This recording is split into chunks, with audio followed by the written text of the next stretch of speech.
I felt the plane drop, but I just thought it was turbulence at that point. And the airline stewardess came and she tapped on me and said, listen, you guys need to come and buckle up. She said, we've lost an engine and we need to have an emergency landing at the first airport. And I said to her, I said, is this real?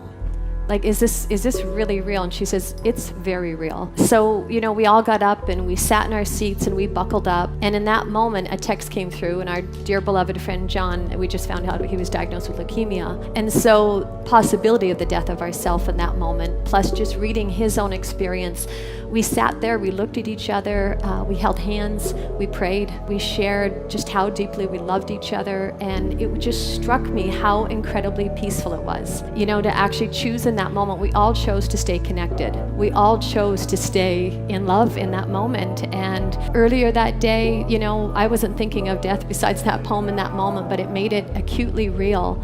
And I thought, oh my gosh, if this is my last moment of life, I don't want to miss it. Being in the future, I might die being in panic.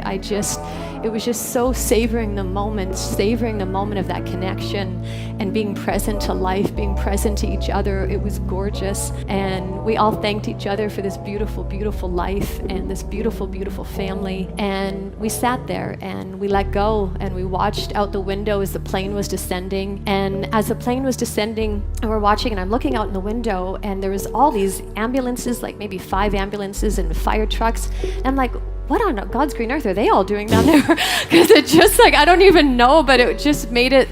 And I was like, holy smokes, in that moment, realizing that this FBO, this airport was open so that we could land the plane, and all these, medics and so forth were rushing there. And it was just such a surreal, gorgeous moment of life. And it just struck me that death and life are so close, and it was just really no different than living if you let go of the future projection of the fear of what may come. And it was such an intimate, amazing moment, and by the grace of God, our plane landed so beautifully, and here we are. But it was such an incredible moment of just an acute realization that this life is so precious and we never know.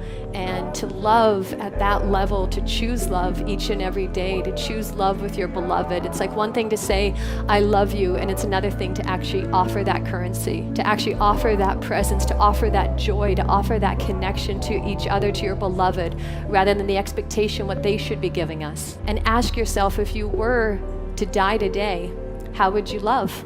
How would you give to everyone in your life?